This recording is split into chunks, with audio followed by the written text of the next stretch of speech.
which is I'm glad you come out. I think this is actually a really interesting conversation, because I think it's fair to say the food service sector is going to change. I'll be interested in your views after the presentation. Clearly, apps is going to become more important. Clearly, service levels are going to change, so I'll be interested in your views on that. Maxwell is presenting 5 o'clock in the morning out in America, so thank you for joining us today. But Dynamify is making great progress all around the world, so it'll be interesting again to see his feedback on where he's getting traction and why he's getting traction. Because clearly, this is obviously something that is becoming more important and more central. Maxwell, over to you. Thank you. Thank you very much. So yeah, great to be here today. Can you all hear me okay, and also see my screen as well? Yeah. Awesome. Okay, so I guess getting straight into it. Dynamify is a software solution aimed at contract caterers. And essentially what we do is build online ordering platforms, which we brand for the contract caterer, so that they don't have to worry about building and managing these solutions. And you can see here a lineup of our current clients. And those clients have deployed us in hundreds of catering sites in every sector. So from offices and pharma and manufacturing to universities and schools, NHS hospitals, venues, stadiums, airport lounges, and that's all over the world as well. So yeah, I'm sitting in the States right now. Our office is in London in the UK. We're also operating out of Ireland, Hong Kong, Japan, and then we've got a load of continental European sites going live Q1. And you know, what we're doing is allowing customers to go onto one app, the contract caterer, which covers all use cases. So on site, you have pre-order, which has become really popular nowadays. And this could be food that you're pre-ordering that's been made on site, like a coffee or something. Or it might be food that is actually made off-site and delivered in from a central kitchen. And again, you follow the same pre-ordering flow, but instead there's normally a cutoff period, like you have to order by 10 a.m. that morning for same-day delivery.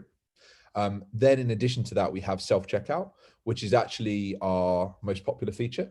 So this allows you to go into the canteen and scan QR codes that are on shelf edge labels.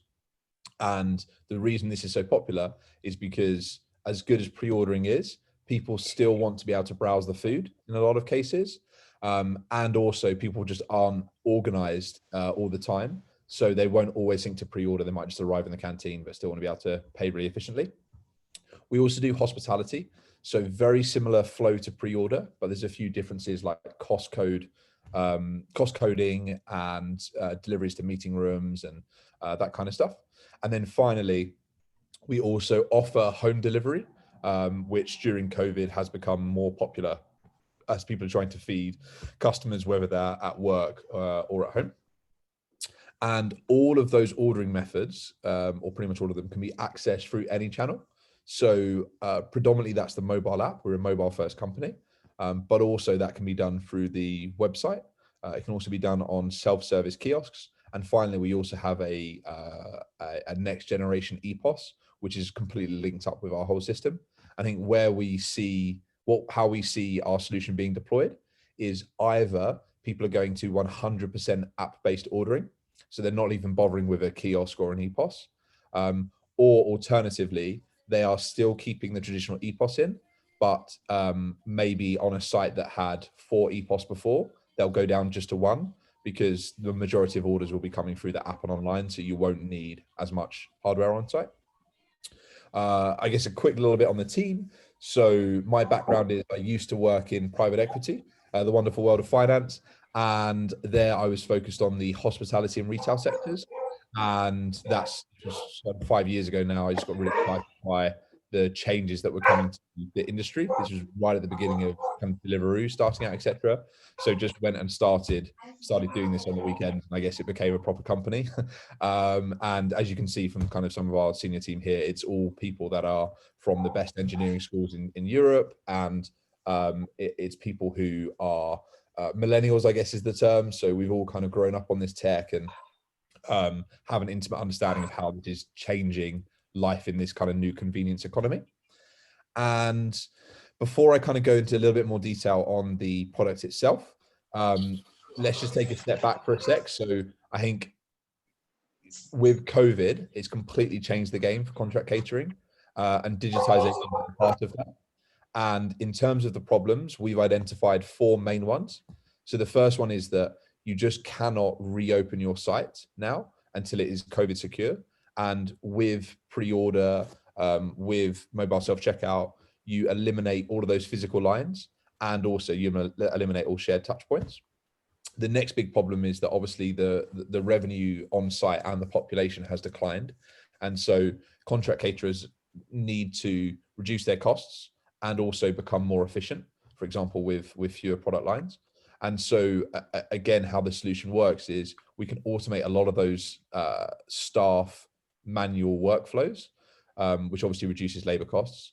We can leverage the customer's phone, kind of bring your own device, as opposed to using very costly EPOS hardware and self-service kiosks.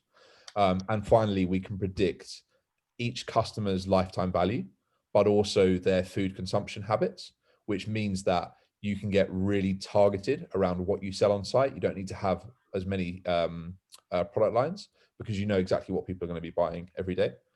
The third big trend is intensifying competition. So what we've seen is that high street restaurants are now trying to come into contract catering because obviously the high street has become pretty barren recently. So Pret office drops is a good example of that. And then obviously you've got the delivery marketplaces. So delivery for business over here in the States, DoorDash, Uber Eats, etc. And what that means is that contract caterers now can't just have an app that they've done sort of cheaply and as an afterthought. They now need to have a premium, customer-centric, fast-evolving app that can stand up against the most formidable tech companies in the world, like Uber Eats, Deliveroo, because that's who they are now competing with. And then the fourth one as well is just new revenue streams. So what we're doing is we're helping clients win new contracts because we're showing that the caterer is ready for the kind of new world. And also in our one-stop shop philosophy, it means that you can capture customers who are offsite when maybe you couldn't have done that before. And also you can capture new clients as the contract caterer. So imagine you're a large contract caterer who normally goes after very large FTSE 100 companies. Now you could also do delivered in for a ghost kitchen using the app, and you could therefore target much smaller clients, SMEs, because you don't need to have that on-site presence as well. And I think where we see the world going in contract catering is that there will undoubtedly, even after the vaccine, be a smaller on-site footprint going forward. And the way that you kind of stay relevant and stay profitable as the caterer in this environment is that firstly, you have to do a lot more self-service. So leveraging people that are your customers basically. And so that would be micro markets.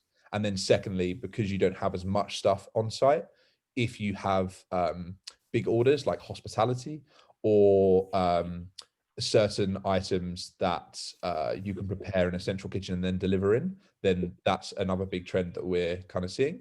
And then obviously as well, as mentioned, the kind of offsite revenue capture as well. And all of this is just underpinned by our technology. So I was then going to go into a little bit of a deeper dive on the product to kind of give some meat around this, but are there any kind of questions or observations so far before I continue?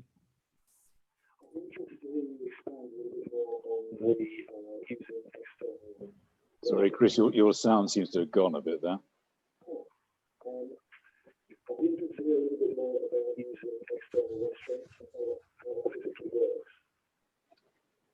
Personally, I'm struggling. Can you hear him, Maxwell, Chris?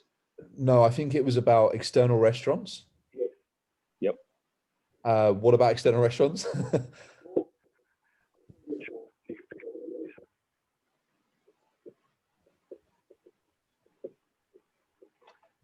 Yeah, I think it was something about how. You put it on the chat, Chris. So if you just pop it on chat, then I can read it. We can read it out.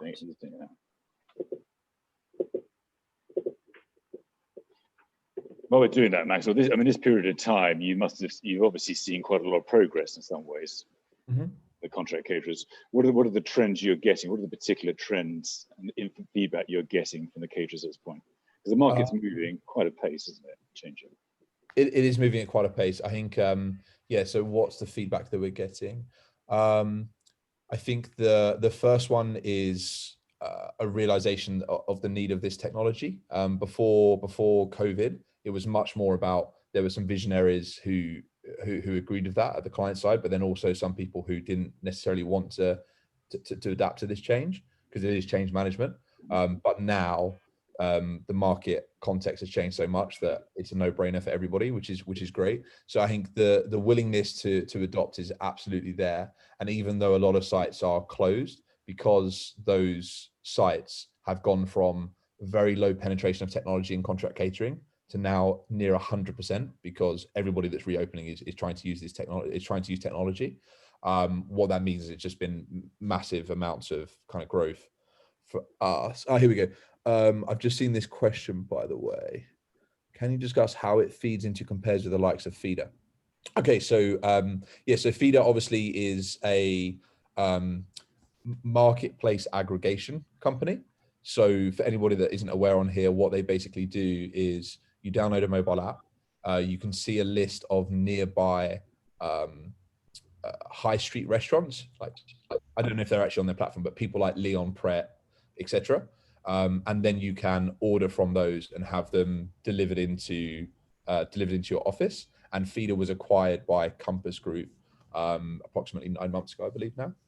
In terms of how we compare to that, I think what Feeder is doing is connecting the office with the high street, much more like a Deliveroo, but in a way where they are going for kind of like batch ordering and this kind of stuff. So again, around meetings and events and that kind of stuff. So how we directly compare is, I think, firstly, we're doing something very similar. So we also have marketplace aggregation in here. So we can show lists of nearby restaurants that people can order from.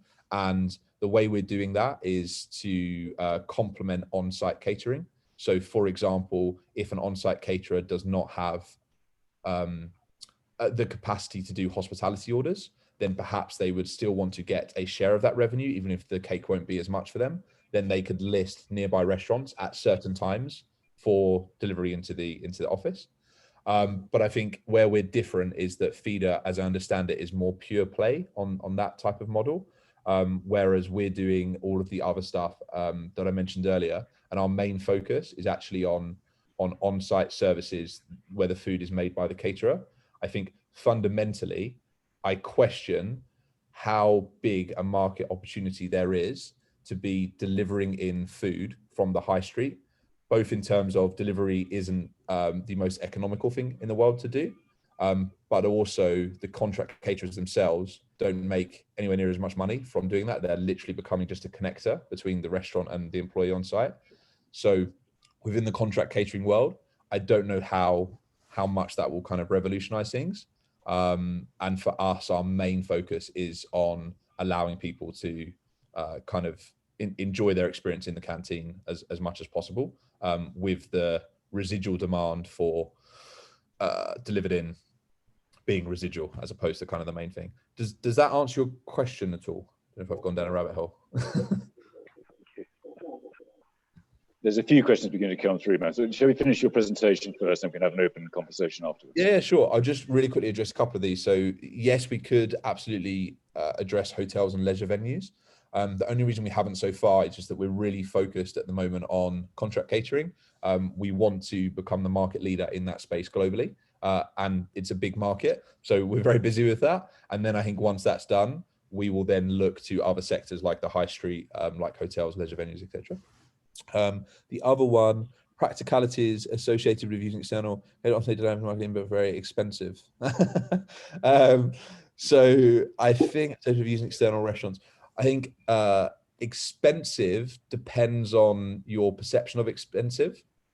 I think if the way that you're deploying this is that you are looking to this as an afterthought, and you want to just chuck in a mobile app alongside your existing EPOS provider, and you expect to have a penetration rate below 5% of customers using the app, then frankly, it's a waste of everybody's time. And I can absolutely see why we'd be seen as expensive. And we have some sites where it's been deployed in that way, although very few. if you fully embrace this and you understand that this is a complete shift in how you are offering your services, and what that means is that you can get as close as possible to 100% app-based ordering, then the system washes its face within months, because you save so much money on staff, on expensive hardware, and then also you're getting all of the data capture that you wouldn't get normally. So you can do some incredible things around rationalizing your product lines, around marketing initiatives, etc. So I'm confident that it's not too expensive, and that's why I think we're still getting a lot of growth. In terms of how do we charge? So we do a per site license fee. Okay. Any more quick questions, or shall I carry on going? Carry on for now. I'll keep going for now. Yeah, but please feel free to just ping across any questions. So where are we? So product deep dive. So in terms of how this all actually hangs together. So firstly, you have an omni-channel digital ordering solution for consumers. So as mentioned earlier, app, self-service kiosk, website, etc. Any order that's placed through there, which are our kind of touch points for the customer, go through to an order processing app for sites and central kitchens. And there you accept the order, make it, and then notify the customer when it's complete. And then all of the data that's being captured goes into the dashboard. And from that dashboard, you can get lots of analytics around your operation, so consumers, operators, etc. But also what you can do is you can use that to inform marketing campaigns, which go straight back to the which can go straight back to the customer on their phone. How you get onto the app is you can either scan a QR code on your phone's camera, which brings up a mobile optimized website. And this is what people use if they're a guest and they want to just quickly jump on the app, check out as a guest, no account creation using Apple Pay or something.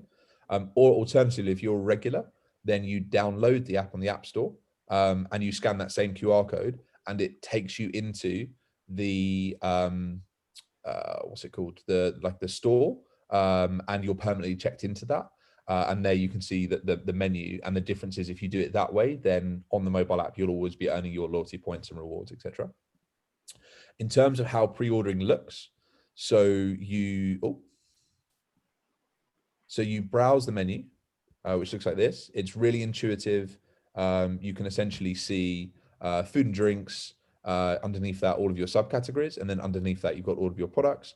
You can see loads of information. So allergens, nutrients, food description, imagery, carbon footprint, additives, what else? Net weight, loads of stuff. Then you add that to the basket, choose your collection time. If you have more than one collection point, you also choose your collection point. You pay, and then you track your order status. The benefit for the operator is that they no longer needed to type anything in the POS, because your customer has essentially become your cashier. You didn't need to do cash or card payments, because again, your customer's done that on the app where they've saved their card, and you don't need to do paper loyalty cards because it's all done digitally along with the receipts as well. So all of the kind of transaction admin is eliminated, meaning you save about 60 seconds per customer. The other thing as well, and this is probably our biggest differentiator, is that we're using lots of AI. And the biggest benefit to this is probably on the capacity management. So what we do is you can see, as the operator on the tablet, you can see how long it is going to take for you to make an order as the order comes in. So it predicts it for you. And we do that based on a bunch of different factors. And that time changes depending on what you've ordered and the time of day. And then essentially what that does is it means that the operator, all they have to do is click an accept button on the tablet, and they will be told how long they have to make the item and when they need to make it. It goes into a digital queue. And for the customer, that and given a really accurate collection time. So they don't come too early and they're disappointed when it's not ready, but also they don't come too late and therefore the order's cold or what have you.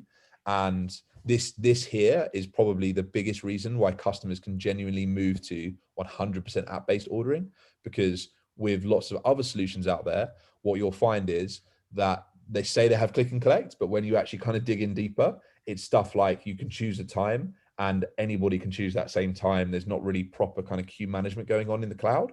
And then you end up with people arriving and their order's not ready and it's inaccurate in terms of their collection times, all this kind of stuff. And it just doesn't really work. Also, we can do personalized food recommendations based on what people have ordered before. That's obviously driving your average basket values. And then finally, you can predict food consumption patterns. A few other little things as well. So we're also integrated with lockers, which has become a little bit more of a trend at the moment with COVID. Mobile self-checkout is you can reserve a time slot to go into the canteen if you're not going to pre-order. Walk up to any barcode or QR code, scan the item, pay, and then walk straight out again. Again, got rid of all of the contact points, really fast because there's no POS. The customer has become your, again, cashier and POS, and you don't require any space for a big kind of self-service kiosk because it's all done through the customer's phone. Hospitality, it's the same. I'll skip this one, same as what we went through before, but with cost centers and it's the meeting rooms. You can do all of this on the website as well. We have stuff like employee allowances, meal deals, loyalty schemes, credit, stored value, etc. And you can flex all of those on a site-by-site basis. The digital wallet. So again, all different types of payment cards are acceptable, and you just add them in here. Getting into the back of house, this is what it looks like. And again, here is another way in which we have kind of led to be able to scale quite rapidly, which is you literally receive your tablet in the post, like an Amazon order kind of thing, and you just take it out, turn it on, connect to the Wi-Fi, and you're done. That's all you need to do. The system then logs into your relevant order processing app, and it just rings like a mobile phone when the order's coming in, and all you have to do is click the accept button. It tells you how long you have to make it, and then click the complete button when that's done. So it's just really, really easy to kind of get up and running. And I guess here everything's cloud hosted, GDPR compliant, PCI compliant, all of the good boring stuff. And yeah, it's again another kind of thing that's been quite useful is some of the clients that we work with will have multiple sites all over the world. And so what's really important to them is they want a consistent experience for their employees wherever they go over the world. They don't want to have 5 different apps for all the different regions around the world, whereas we can service, which is a bit outdated actually, we're now doing 42 countries and all different languages around the world, all through one app. And then into the back of house, as mentioned earlier, you just get lots of data. So you can see, simple stuff like transaction data all the way to some really interesting stuff like the predicted customer lifetime value of every single customer that's transacting with you. So you know how much they're worth to you, how much a contract's going to be worth to you, how much you should be spending on marketing, etc. You can see what your top selling items are, what they're selling really well with. So what's the best pairings, how long it's taking you to accept incoming orders, who are your who's getting the best ratings in terms of your cashiers, etc. You can then do lots of marketing. So you can filter all of that, filter your audience using that data, and then you can set up any type of campaign you can think of. So percentage discounts and value discounts and referrals and promotions, not promotions, push notifications, that kind of stuff. And then you just send it through and measure all the results to see how you did. And then finally, there's a back of house module as well. So in here, you can do all of your customer support. You can manage your menus really, really easily. So it's a full menu management solution as well. And then finally, you can just rebrand the app into your colors for each site that you go live in, so that you can give that personal feeling to those sites using their colors and logos and that kind of stuff. And that kind of concludes my whistle-stop tour of Dynamify. And yeah, I can see some more questions. So I guess I'd just maybe jump into them initially. Can we just go back to the forum so we can actually see if we bring everyone together? Is that okay? Take the presentation down. Oh yeah, sure. Like this. Great, lovely, cool. So open to questions. Okay, so do you operate outside of the UK? So yes, we do operate outside of the UK. So we operate in Asia, where we're currently live in Hong Kong and Japan. I'm going live in Singapore soon. We operate in Ireland as well as the UK. We operate in the US. And then finally, we're, as mentioned earlier, actually we're already now operating in France, and we're going live in some other continental European places, Germany, Spain, Italy, that kind of stuff in Q1. Does each site have to upload all their specific data separately? So that really depends on the caterer. So we have some caterers who use us as the full menu management solution. So they would upload site-specific data. They can do that in the various ways. So one is they can upload an Excel file and it will scrape the data and populate it in there. Or the other is they can go in and literally input every single menu item individually. The other thing that you can do as well is you can create global product associations. So for example, if you have a certain product like a Fanta that you sell at lots of your sites, you don't want to have to keep entering that. So you can add that to your catalog. And then when you go onto other sites, you can easily pull that into that site. So you don't have to re-upload it. The other sites that we have, so this tends to be the much larger caterers, they tend to have a complete menu management solution as well. And what we do is we link to those using an API so that each night it's pulling in all the data for those menu management solutions and populating it into our dashboard. Who trains caterers to operate this? So I think there's two components to that. The first one is the way that we've made this is as simple to operate as possible, that you don't really need much training at all. So literally, as mentioned, box turns up, you turn it on, and you just click the accept button and follow the instructions on the screen. But in terms of who trains the caterers, so we have account managers who will onboard a client or a country and give a load of kind of webinars to get them up to speed as a kind of Dynamify expert. And then what happens is they then cascade that throughout their organization, and they'll then train their people on the ground, that kind of stuff in terms of how to use it. Then a few more. I'd really like to understand the experience of people from implementing locality in the language from the VAT.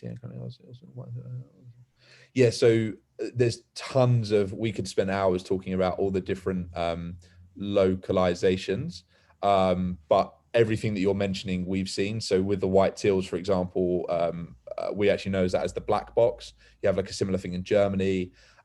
There's different tax rates, so we have like a tax engine. All of the app can be changed in terms of language, currency. We use, for example, Nutri-Score in Belgium instead of different metrics that we've got elsewhere, because that's really popular there. The euro symbol appears after instead of in front of the price like it does in the UK. We have data residency requirements as well. So our whole app hosts the data in each individual country to which it's deployed. If that country mandates that you have to store the data locally, so personally identifiable information, that kind of stuff. So yeah, we've done kind of all of that. Then you mentioned licensing. What is the average setup costing? How long will it take to set up with all outlets, products, menu information on a multi-outlet site? Okay, so average cost, I guess it depends. The setup cost depends on if you're taking it out of the box or if you are changing anything around, and it also depends on the level of integrations that you're doing as well. So it's pretty hard to give a price on that, to be honest with you. Likewise, in terms of ongoing costs, it depends on how many sites you're putting it into, which country you're in, etc. But I think the most comparable products that I could say is, or let me put it this way, it should not cost you more money than deploying your traditional EPOS. So as long as you're able to rip that out and fully embrace this, then you're not going to be having any concerns on cost. Like I said earlier, the only time where cost comes up is when a caterer isn't willing to kind of get rid of their EPOS and change their mindset. And so they're looking to basically duplicate their costs, have an EPOS estate and a mobile app estate. And there they won't get as much of the benefit. How long will it take to set up all the outlets, products? So I think the quickest new site mobilization we've ever seen be done is the same day. So we can courier a tablet out like the same day if there's ever any urgency, but normally caterers don't move that fast. And in terms of putting all the menu info in, etc., I would, again, it depends on like the number of products you have, how big the site is, but on average, you should be able to set up a site within 2 hours, I would say. In terms of adding all of that stuff. And again, with multi-outlet sites, it depends, is that a consistent menu across all of those estates, or is it a different one? But yeah, we're talking kind of hours and days to set stuff up, even for the really large guys, not not very long at all. Actually, the thing that takes the longest tends to be the change management piece. So this is just a brand new way of working, and there's a lot of people who aren't used to that way of working. So it just takes some time to kind of cascade that throughout a large organization and kind of get everyone moving in the right way. Do you produce bespoke versions for individual content? If so, how do you handle software updates given the sheer number of sites and versions you would have? Yeah, no, it's a good point. So not really, no. So we have a core platform. And then what we do is we have an individual instance for each contract caterer that feeds off that same core platform. And then it's modular. So you can pick and choose which features you want to deploy from that core platform, but everybody has access to those same features and can configure it how they want. So the only thing that would really be bespoke would be, I guess, if they wanted kind of different colors and all that kind of stuff. But again, you can set all of that up in your dashboard anyway. So no, we're not going down the super bespoke route, really, just to give us that scalability. And then who would you say your main competitors are? So I think there are 3 types of competitors that we have. The first one is for large contract caterers, their in-house development team, who are essentially hoping to kind of build their own technology. I think what I would say to that is they are not tech companies. So what we found is that when they actually go to try to deploy these things, it tends to take them very long. They tend to, by the time they've deployed something, it's quite outdated and it can't be very agile because of all the bureaucracy and the risk aversion and that kind of stuff that you see in large organizations. And so I think the trend that we're seeing is that a lot of companies spend tens of millions of pounds trying to do their own thing. And COVID has wrong-footed them. And I think a lot of people have realized that that was not the best investment. And now they're looking at solutions like us, where they can kind of get access to the best solution on the market. It can constantly change with the current environment. And the advantage that they get isn't in owning the IP. Actually, the advantage they get is how you deploy the solution. So yes, everybody can have access to a great solution, but it's night and day depending on how you deploy it, who will get the best value from that. And that's where the competitive advantage lies. The other competitor set would be a traditional EPOS company. So who are examples of this that we see often? Systopia, EPOS Now, Revel, NTR, Oracle, these kind of companies. I think what I would say about those types of companies, and again, how we're kind of winning business from them, is that they were built in a time when mobile ordering didn't exist. So their whole way of working is just not really fit for purpose anymore. And that kind of has 2 elements to it. The first one is that if you're an EPOS company, traditionally your customer is B2B, i.e. It's the cashier who's using your EPOS system. Whereas what we're doing is B2B2C. And so actually it's an end user, an end customer. And that's a very different situation in terms of the experience and the reliability and the aesthetic and the user experience that they expect. And the second one as well is that with the EPOS companies, they always have benefited from forced adoption, because you have no other way to pay other than an EPOS. So that means you can be very relaxed about reliability and how useful the solution is to the end customer. When you then get to B2C, we in the early days were always fighting against someone puts an app on site, but there's also an EPOS there. And we had to convince customers to come onto the app. We had to make sure that it is 100% uptime and reliable, because if that ever goes down, then no one's ever going to want to use it again. And that people want to keep coming back and using it, because if it ever goes wrong, they'll just say, oh, well, I'll just walk in and just pay the normal way then. So we always had to hustle really hard to make sure that we built something really, really reliable and impressive. And again, that's kind of, I just think a mindset shift that EPOS companies are struggling to adapt to. And then the third and final one would be people that are much more similar to us, so that are building these kind of solutions. In terms of who would be in that competitor set, ones that come to mind are Yo-Yo Wallet. Another one would be Preode / QuickServe. Another one would be Cafoodle. Who else do we see in bids? Yeah, that's kind of the main ones. And I guess, again, I would say what our advantage is compared to them is that we are the complete solution. So what we found is that a lot of those, even among themselves, have had to collaborate with each other in order to offer exactly what the caterer wants, because they don't have it all there, whereas we have everything built from the ground up from day one. And I think the difference here is that the more integrations you do, the more integration kind of failure points there are. And we've just heard some kind of horror stories about how that leads to really bad kind of customer experiences and lack of consistency. From the on-site catering perspective, how long does it take to input variable menu and sales items or change price lists? So again, that you can do in real time. So when you go onto the dashboard, any input that you change is automatically published to the app immediately. So prices, inventory, that kind of stuff. So really the bottleneck is how fast you can type and change stuff on the app. What would you say are the system's most important 1 or 2 USPs? So I'd say the first one is that it's the complete solution. So you're not having to botch together lots of disjointed systems. And that just leads to consistency, efficiency, that kind of stuff. And the second big one would be our AI.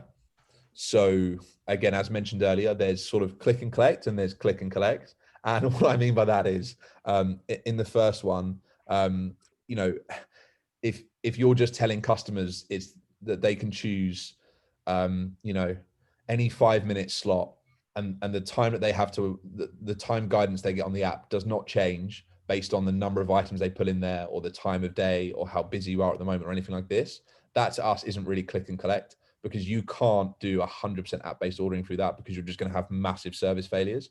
So for us, we've really focused on making sure that it's replicating the on-site experience as much as possible in the cloud, if that makes sense. So we're accounting for all these different things to give you a really accurate collection time.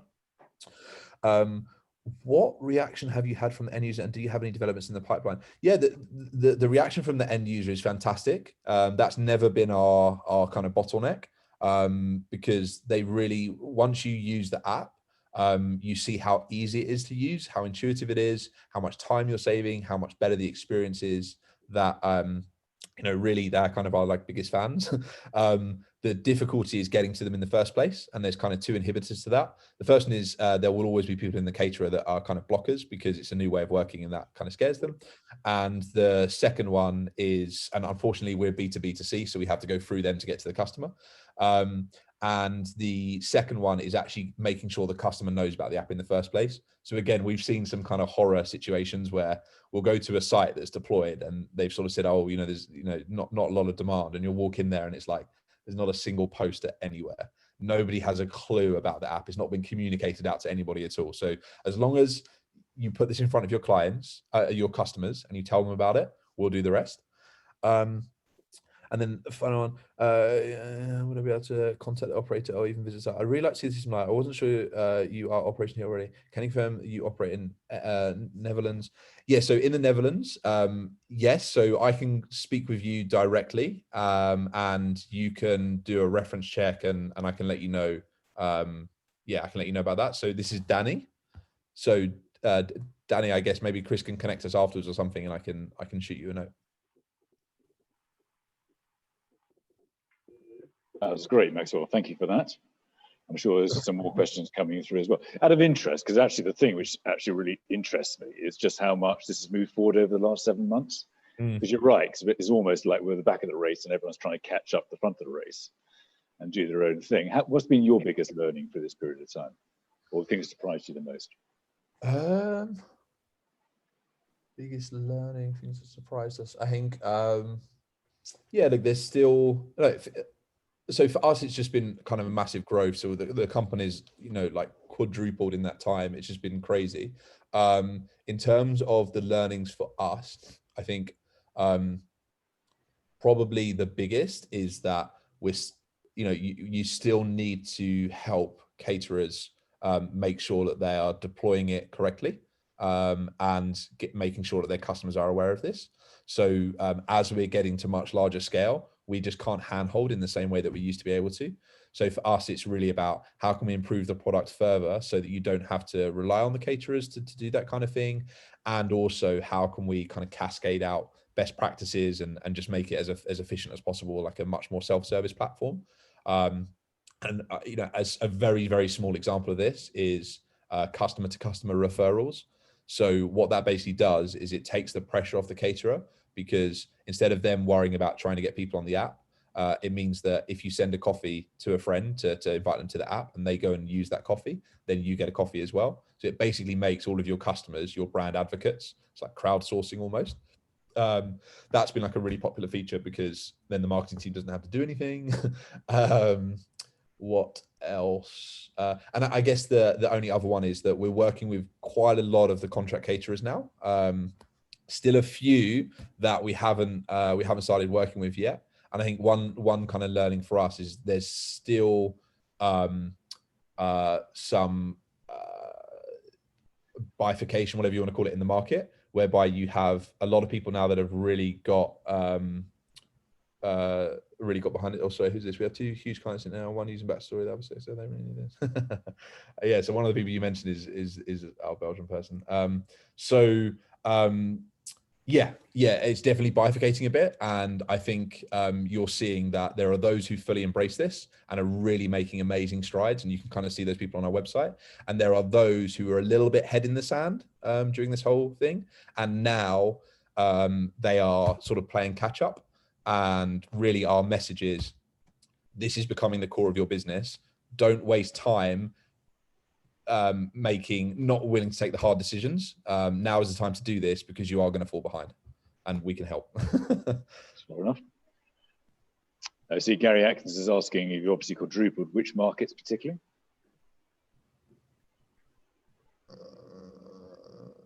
Confused. Okay, yes, there's a couple of things here. So, values to hear business has got in a recent period. Which markets are most prevalent in this significant increase?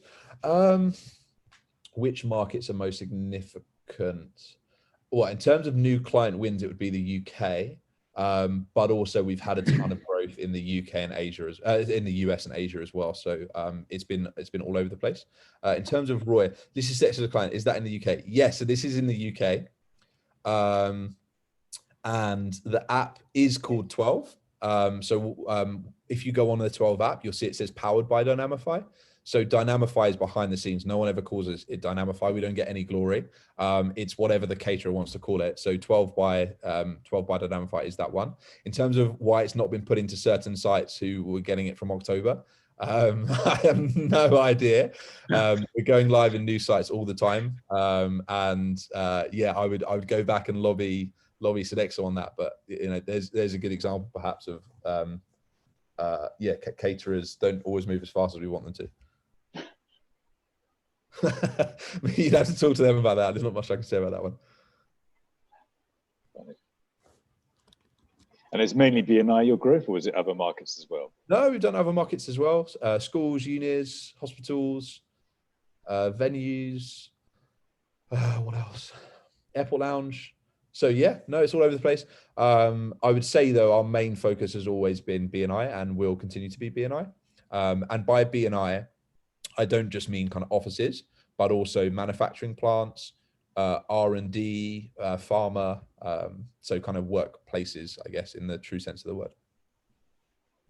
That's great. Any final questions? Any more questions? Maxwell?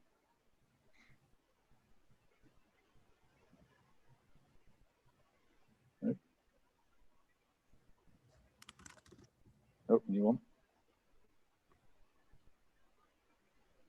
Can you get a copy of presentations? Absolutely. Yeah. We will circulate the presentations afterwards to everybody. I mean, I think one of the interesting things is the education piece, because actually often you can see a presentation, but you don't understand it. So it is about how you actually catch up on the information, because things are moving at such a pace, aren't they? The education piece is quite difficult, isn't it? Mm. Yeah, no, definitely. I think we would put this everywhere immediately, all over the world. What sort of takes time is that, there's quite a long path, right? Because you have to convince the caterer, and then when that's done, the caterer then's got to cascade that through their organization, and then when that's done, they then got to put it into their clients, And then when that's done, it eventually gets to the customer. So there is a little bit of a lag, unfortunately. Process to go through. There is, but that's collapsed so much recently. So things are really moving much faster. Good. I've just got Paul here. I've just got a couple of questions actually. Sorry, one was on table orders. Yep. So if people go to the restaurant, pick up their meal, do all the scan, go to a table, sit and dine, we then put advertising on the table with a barcode. Yep. Could they order, say, a dessert there to up the sale, and then somebody from the counter would bring it to them? Is that possible? Or the same with drinks? You know, we have a Thursday night drinks on our terrace, and we have locations there, and we'd look to do something similar with tables with barcodes included. Yeah. So we're already doing this. What you do is in the dashboard, you can put all your table numbers in there, and it creates a QR code for each one, and it deep links them. You then go print out the QR code, put them on every single table. When you scan that QR code, it takes you to the mobile optimized website showing your menu, and it already assigns you to the table you're on. So if you scan the QR code on table 12, it's already saying that you're sat at table 12. If you scan it at table 11, it's saying you're sat at table 11.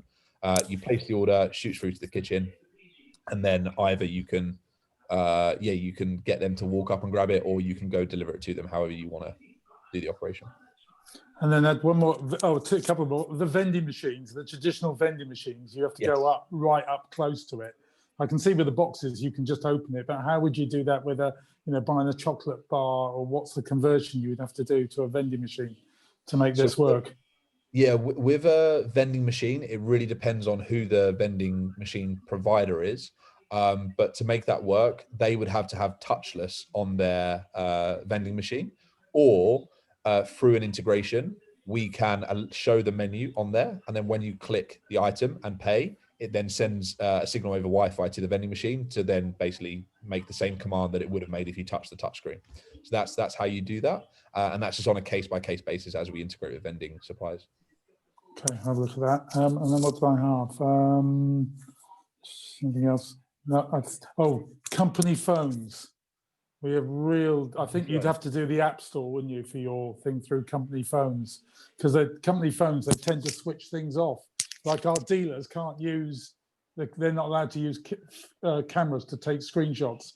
They ban all those. So because of traders on the trading floor of, taking a photograph and then emailing that to somebody to say, here's my trading position. So companies have switched a lot off. So we have lots of issues around that as well. So I don't know if you found ways around that yet.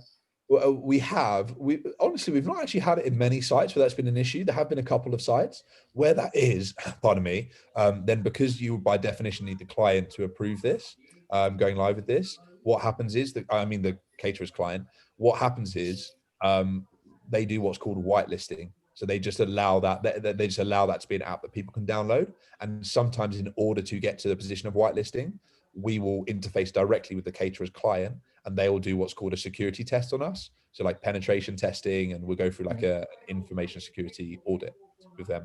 And then when we pass with flying colors, they let us in. It's a long process. I've just done it to do the system outside, taking me 10 months. And the first company we started with, we had to abandon because it wasn't good enough.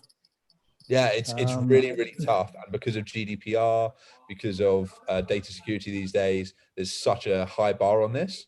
But again, we work with huge companies, both on the contract catering side, but also the clients that they serve into. So we've seen it all and been through those. So I know the pain. Okay. All right. Okay. Thank you. Thank you, Paul. That's very good. Any final questions, Maxwell? No. Well, Maxwell, look, can we all say thank you? He's got 4 o'clock in the morning to get ready for this in America. So thank you very much indeed for joining us. It's great to connect to everyone. Great. We have recorded this, and we're releasing the recording a bit later, and we'll have the presentations around to everybody as well. So thank you. Look, it's fascinating how the market's changing. So it's good to have that insight. And thank you for joining us today, and I look forward to seeing you all soon. So thank you very much indeed. Thanks very much for organising. Thank you. Thank you. Bye-bye. Bye-bye. Take care.